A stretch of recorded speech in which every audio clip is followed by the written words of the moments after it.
let's finish up our examples of conservation of momentum with one final one with a firecracker on the 4th of July. So let's take a look. On the 4th of July, a student lights a firecracker on his neighborhood street. Before the collision, the firecracker is initially at rest and has a mass of 1 kilogram. After the explosion, the firecracker breaks into 2 pieces, which is definitely a bit unrealistic, but we're simplifying this.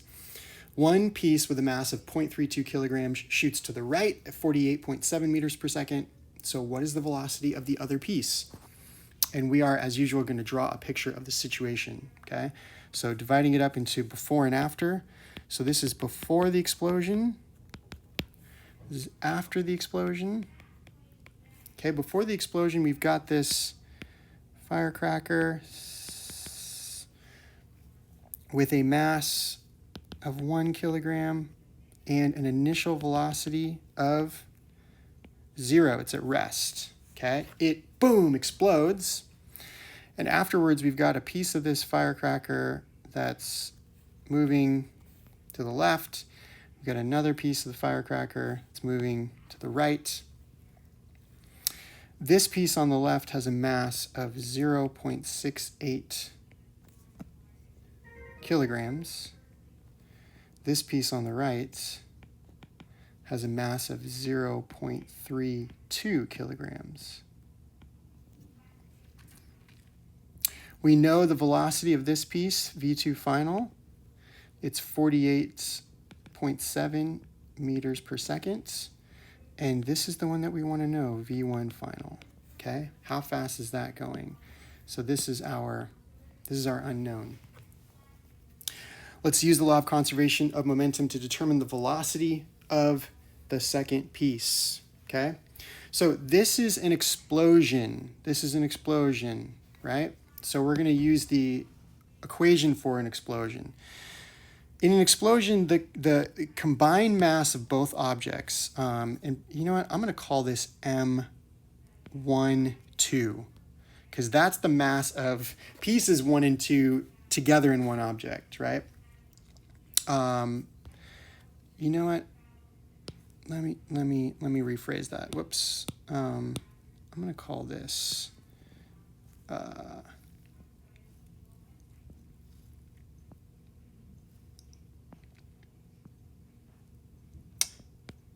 yeah, that's fine. So this is the M1 plus M2 times this initial velocity is going to be equal to M1 times V1 final plus M2 times V2 final. Okay? Well, the combined mass of both of them before the explosion is just 1 kilogram. Its initial velocity is 0, so that goes away. After the explosion, we have a 0.68 kilogram piece moving with an unknown velocity. And then we've got a 0.32 kilogram piece moving to the right at 48.7 meters per second. Okay, so this is going to be equal to 0. This is going to be equal to 0.68 kilograms times V1F. And the momentum of the piece that's flying to the right is 15.58 kilogram meters per second. Okay, so pulling that over to the left side, we would have negative 15.58 meters per second, kilogram meters per second. Kilogram meters per second is equal to 0.68 kilograms times V1F, which means that the velocity of that piece is 22.9 meters per second to the left. Okay? So there's a little bit of a mystery here, right? So you can see here that the total momentum of the firecracker before the explosion is 0, right? Because it's at rest. So here's the question. If the firecracker had no momentum before it exploded, how is momentum conserved after the explosion? Okay? Well, what this is getting at is the directional nature of momentum, right? So here, before the explosion, we've got no momentum altogether, right?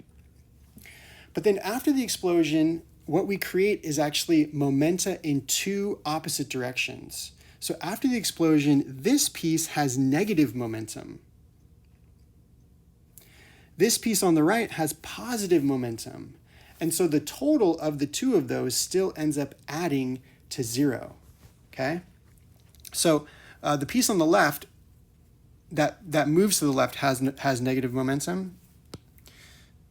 Let's try a different color here. So after the collision, after the explosion,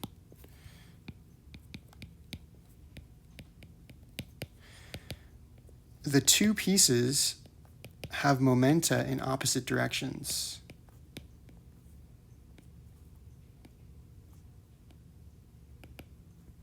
Momenta in opposite directions.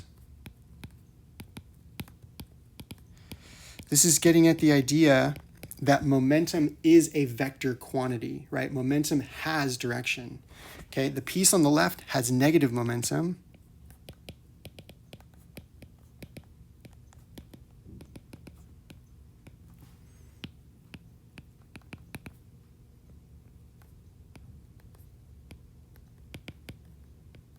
While the piece on the right has positive momentum.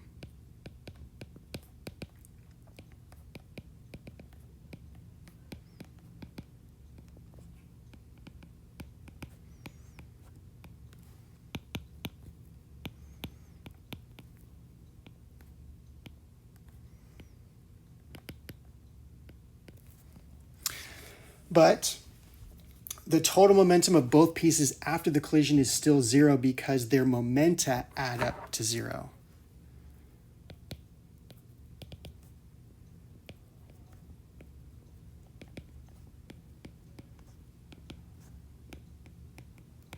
Okay, their momenta add to 0. So even though individually they have non-zero momentum, their combined momentum is still 0. Okay, and that's how momentum is conserved in an explosion. When before the total momentum is 0, after the total of the two pieces is still 0 because one piece has negative momentum, the other piece has positive momentum.